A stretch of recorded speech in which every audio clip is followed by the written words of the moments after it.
नमस्कार, स्वागत है आपका डी फोकस में। मैं हूं प्रियंका। मॉनसून की शुरुआत हो चुकी है और मॉनसून की शुरुआत ने अब बता दिया होगा आपको कि आपके क्षेत्र का विकास किस तरह से है। जब भी आप अपने क्षेत्र में बाहर निकलते होंगे तो आपको ज़रूर समझ आ जाता होगा कि क्या हमारे क्षेत्र में काम हुआ है कि मॉनसून की बारिश ही जब उसकी शुरुआत होती है तो ये सारे कच्चे चिट्ठे खोल कर रख देती है। और मैं आपको बताऊँ, हल्की बारिश के बाद ही चास में जो है जल जमाव की स्थिति उत्पन्न हो गई है। चास नगर निगम हर वक्त से बदनाम रहा है कि जब भी बारिश होती है तो घुटने तक पानी भर जाते हैं, कहीं कहीं जल जमाव हो जाते हैं, तो कभी कभी घरों में भी पानी घुस जाया करते हैं।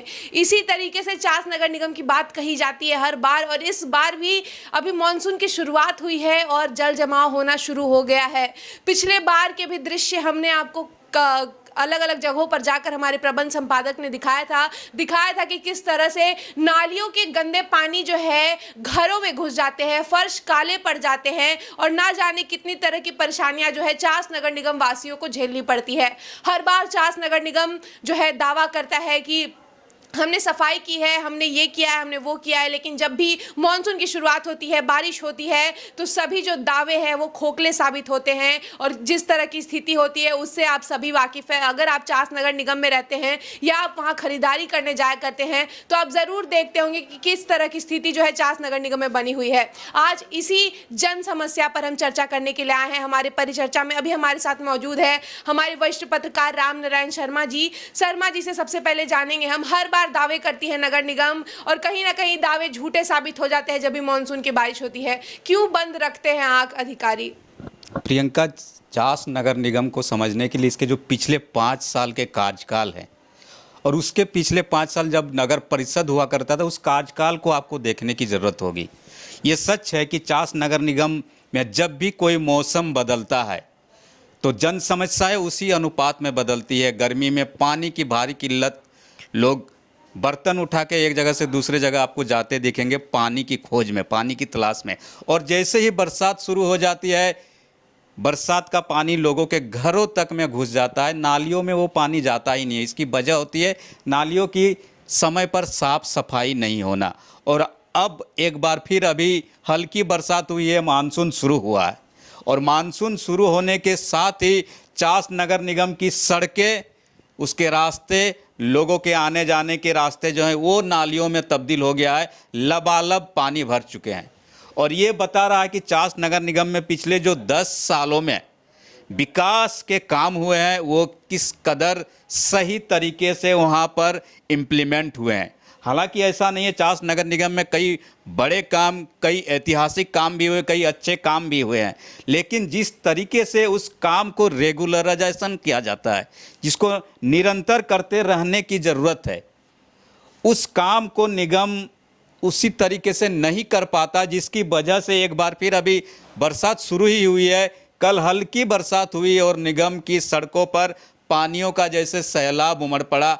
नालियों का पानी घरों में, दुकानों में घुसने लगा, मकानों में घुसने लगा। और इसकी तस्वीर आप देख रही हैं और यह तस्वीर आने वाले समय के लिए निगम को चेतावनी भी दे रही है कि अभी भी समय है, जितनी जल्दी हो सके निगम की नालियों को ठीक तरीके से दुरुस्त कर दिया जाए, अन्यथा जो बरसात होगी वो निगम को दुरुस्त करने में पीछे नहीं रहेगी। प्रियंका जी बिल्कुल, जो जिस तरीके का मंजर देखने को मिलता है उससे साफ ये जाहिर होता है कि ड्रेनेज सिस्टम जो इतने साल से चास नगर निगम चुनाव हो रहे हैं और बहुत सारी चीज़ें, अधिकारी बैठते हैं वहाँ पर, लेकिन इस ड्रेनेज सिस्टम को अभी तक सुधारा नहीं जा चुका है। और इसीलिए मैं आपको बताऊँ कि लोग जो हैं बहुत चिंतित रहते हैं कि कहीं हमें पिछले साल का वही मंजर देखने को ना मिले जो हमें 30 सितंबर को देखने को मिला था, गुलाबी चक्रवात के बाद। बंगाल की खाड़ी में गुलाबी चक्रवात आया था और जिसके बाद कि 29 सितंबर की बारिश के बाद 30 सितंबर को जिस तरीके का हाल था चास नगर निगम में, वो हम सबसे पहले आपको दिखाना चाहते हैं कि पिछले 30 सितंबर 2021 को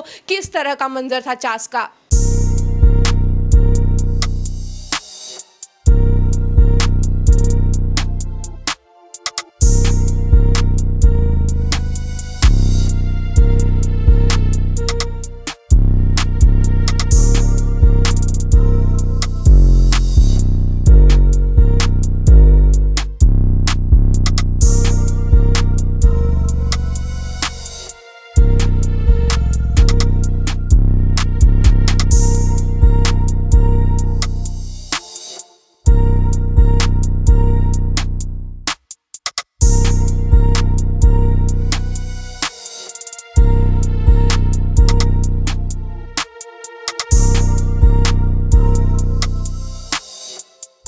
आपने देखा कि किस तरीके से घुटनों तक पानी भर गया है। हमारे प्रबंध संपादक ने अलग अलग इलाकों में जाकर, अलग अलग वार्डों में जाकर इसकी कवरेज की थी, लोगों से बात की थी, उनकी समस्याओं को जानी थी। लेकिन मैं आपको बताऊं कि इस कदर जो ड्रेनेज सिस्टम खराब था उस वक्त चास नगर निगम का, कि पूरे गली में पानी भर गए हैं, कॉलेज के सामने पानी भरे हुए हैं, घरों में नालियों के गंदे पानी चले जाते हैं। और इसी मुद्दे पर बात करने के लिए अभी हमारे साथ मौजूद हैं हमारे प्रबंध संपादक, जो कि अभी हमारे साथ जुड़ने वाले हैं। उनसे हम जानते हैं। हिमांशु जी, क्या सुन रहे हैं आप हमें? जी जी जी प्रियंका जी, मैं सुन रहा हूँ। जी हिमांशु जी, आपने जो 30 सितंबर के दृश्यों को देखा था, अलग अलग जगहों पर जाकर आपने लोगों से बात की थी, जिस तरीके का मंजर आपने देखा, क्या आपको लगता है कि इस बार जो 1 साल बीतने को है, लगभग 1 साल होने को है, क्या चास नगर निगम में बदलाव हुआ है? जी प्रियंका, देखिए जो तस्वीरें आपने अभी दिखाया है, इस तस्वीर को देखने के बाद कई सारी यादें हमारी ताजा हो गई है। इसके पहले भी कई सालों तक हमने चास नहीं, पूरे बोकारो स्टील सिटी में जब भी तूफान आया, चाहे हुदहुद हो, चाहे कोई भी तूफान आया हो, बोकारो स्टील सिटी में हमने कवरेज कर सबसे पहले दिखाया है। लेकिन बारिश अभी शुरू हुई है, बारिश के शुरुआती ही दौर में चास नगर निगम से जो तस्वीरें आने लगी है, मुझे काफी दुख होता है कि अगले बार की बारिश से भी चास नगर निगम ने कुछ नहीं अपने में सुधार किया है। बदला जरूर है। झूठे नेताओं की संख्या बढ़ गई है, झूठे दावाओं की संख्या बढ़ गई है। चास नगर निगम में चुनाव जैसे ही नजदीक आता है, बड़े बड़े दावा जरूर करते हैं नेता, लेकिन अपने हकीकत और अपने चरित्र को देखने का इससे अच्छा मौका नहीं मिल सकता चास के लोगों को। क्योंकि चास के लोग जब भी बारिश आते हैं सहम से जाते हैं। उन्हें एहसास होता है कि इस बार ना जाने कौन सा तूफान आएगा और कहां कहां जाम लगेगा, कहां पानियां रुकेगी, ये कहना बड़ा मुश्किल है। आपने जिक्र किया 30 सितंबर की, तो मैं आपको बता दूं वो 30 सितंबर की सुबह नहीं, 29 सितंबर की रात से ही काफी मैं परेशान था। और जगह जगह से लोग मुझे फोन कर रहे थे कि हिमांशु भाई हमारा घर डूब गया, हिमांशु भाई हमारी गाड़ी डूब गई, हिमांशु भाई हमारा किचन डूब गया है। मैं बताऊं, चास का कुंज विहार एक इलाका है, उस जगह पे मैं गया था, मुझे एहसास ही नहीं हुआ कि मैं किसी बिल्डर के इलाके में आया हुआ हूं। कुंज विहार वहां का सबसे नामी स्थान था, और उस जगह पर जिस हिसाब से पानी आ रही थी उसे आप देखकर घबरा जाती है। जब उससे आगे सहजानंद स्कूल जो कॉलेज है, जो चास का सबसे बड़ा कॉलेज माना जाता है, उस कॉलेज की अगर गली में अब वो तस्वीरें, अगर मैं कहूंगा कि आपके एडिटर को जरूर दिखाएं उन्हें, उस तस्वीर को आप देखेंगे जब, तो आप कांप जाएंगे। आप सोचेंगे कि कौन से चास नगर निगम में हूँ। ये वही चास नगर निगम है जिसे एक बार अवार्ड भी दिया गया था, और चास नगर निगम पूरे झारखंड में अव्वल आया था। अगर अव्वल आने वाला चास नगर निगम के हालात इतने गंदे हैं, जहाँ पर ड्रेनेज सिस्टम की कोई व्यवस्था नहीं है, तो आप सोच लीजिए कि पूरे झारखंड में उन नगर निगमों का क्या हाल होगा जो नंबर में भी नहीं दिखते हैं। तो मुझे नहीं लगता कि चास नगर निगम में कोई सुधार हुआ है, क्योंकि और अगर चास नगर निगम की 35 वार्डों की चर्चा करूं तो अभी के जो हालात हैं, ना जाने अधिकारी बाहर निकलते हैं कि नहीं निकलते, और नेता निकलते हैं कि नहीं। जितनी भी सड़कों को बनाया गया था, सौंदर्यीकरण किया गया था, उन्हें गैस पाइप ले जाने के नाम पर, जियो फाइबर ले जाने के नाम पर, तमाम पानी के पाइप ले जाने के नाम पर सड़कों को काट दिया गया है, और जगह जगह पे गड्ढे बने हुए हैं। किसी की मोटरसाइकिल धंस जाती है, किसी की साइकिल धंस जाती है, और कहीं कोई इसकी चर्चा भी नहीं होती है। और ना जाने इसकी चर्चा क्यों नहीं हो रही है, मैं काफी दुखित हूँ इस चीजों को देखकर। प्रियंका, बिल्कुल, कहीं ना कहीं ये चिंता का विषय है, क्योंकि जो बदलाव दिखने चाहिए थे उस तरीके के बदलाव नहीं देखने को मिले हैं। और कहीं ना कहीं आशंका जताई जा रही है कि अगर इस बार फिर से वैसी ही मूसलाधार बारिश होती है तो फिर से वही 30 सितंबर का जो नज़ारा है वो हमें देखने को मिलेगा। कहीं ना कहीं जो ड्रेनेज सिस्टम की प्रॉब्लम है उसका कारण गंदगी भी है। कहीं ना कहीं जो है डस्टबिन के जगह लोग कभी नालियों में कचरे डाल देते हैं, कभी जो है सफाई नहीं की जाती है। ड्रेनेज की जो ड्रेन सिस्टम जहाँ जहाँ बनाए गए हैं वहाँ पर सफाई नहीं देखने को मिलती है। इसीलिए जब भी बारिश होती है तो कहीं ना कहीं जो काले गंदगी जो होती है वो घरों में चल जाती है, जिसके कारण जो हमने आपको पिछले बार दिखाया था कि फर्श काले पड़ गए थे। कहीं ना कहीं नहीं लगता शर्मा जी कि ये दिक्कत है कि कहीं ना कहीं लोग भी जागरूक नहीं है, लोग ढंग से सफाई नहीं करते, कचरे इधर फेंक देते हैं। तो कहीं ना कहीं निगम की भी दोष है, क्योंकि निगम सफाई ढंग से नहीं करती। नहीं, जैसा कि आपने हमारे प्रबंध संपादक ने अभी आपको बताया कि पिछले साल का जो डरावना मंजर है उस मंजर को आप देख के हिल जाएंगे, चौंक जाएंगे, दुखी हो जाएंगे, लेकिन ये सच्चाई है, वास्तविकता है। चास नगर निगम की सच्ची तस्वीर वही है। आप किसी भी वार्ड में चले जाइए, मेन रास्तों में जाइए, उसकी नालियों को आप देखेंगी तो डर जाएंगी।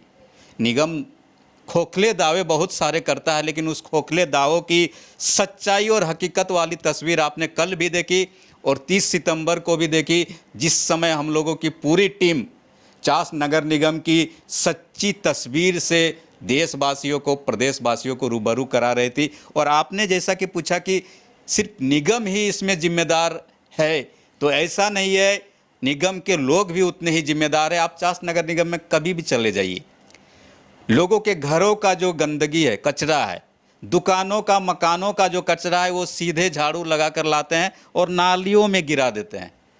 उनको डस्टबिन दिया गया था, ये मैं नहीं जानता कि डस्टबिन उन्हें मिला या नहीं मिला, डस्टबिन का क्या हुआ, लेकिन वो जो गंदगी खुद वो नाली में डाल देते हैं। और जैसे ही इस तरह का मंजर, 30 सितंबर जैसा मंजर आता है, फिर वो निगम को दोष देने लगते हैं, चास नगर निगम के लोग, कि देखो निगम कुछ नहीं करता। लेकिन हम भी उतने ही जिम्मेदार हैं, क्योंकि मैं खुद निगम में रहता हूँ और हमें भी ये सोचने की जिम्मेदारी लेने की ज़रूरत है कि अपनी गंदगी को हम डस्टबिन में डालें, न कि नालियों में डालें, जिसकी साफ सफाई समय पर निगम नहीं कर पाता है। जी बिल्कुल, सिर्फ होर्डिंग, बैनर और पोस्टर लगाने से लोग जागरूक नहीं होंगे, क्योंकि लोगों को ये बताना बहुत मुश्किल हो जाता है कि कहीं ना कहीं अगर आप किसी समस्या में पड़ते हैं तो आप भी उसके जिम्मेदार होते हैं। तो सिर्फ होर्डिंग, बैनर, पोस्टर से लोग जागरूक नहीं हो रहे हैं। लोगों को जागरूक करने के लिए शायद कोई और कदम भी उठाना चाहिए नगर निगम को। इसके अलावा अगर मैं बताऊँ आपको, तो जो सफाई है उसे मेनटेन करना बहुत ज़रूरी है। इसको लेकर जो है लोग बहुत परेशान रहते हैं और कहीं ना कहीं बार बार निगम को दोष दिया जाता है। और जब पिछले बार 30 सितंबर के दृश्यों के बारे में लोग सोचते हैं और सोचते हैं कि किस तरीके से, अगर पिछले बार जिस तरीके मंजर हमें देखने को मिला था, अगर फिर इस बार मॉनसून में वही मंजर देखने को मिलेगा तो ये बहुत चिंता का विषय है। और कहीं ना कहीं लोग उस मंजर को सोचकर सिहर जाते हैं, सहम जाते हैं, जिसके बाद उनके मन में एक दृश्य आता है कि अगर वापस से वही ड्रेनेज सिस्टम के कारण अगर हमारे घरों में पानी चला जाता है तो आखिर हम इस मॉनसून उसे कैसे संभालेंगे। कैमरामैन देवेंद्र के साथ मैं प्रियंका, डी फोकस।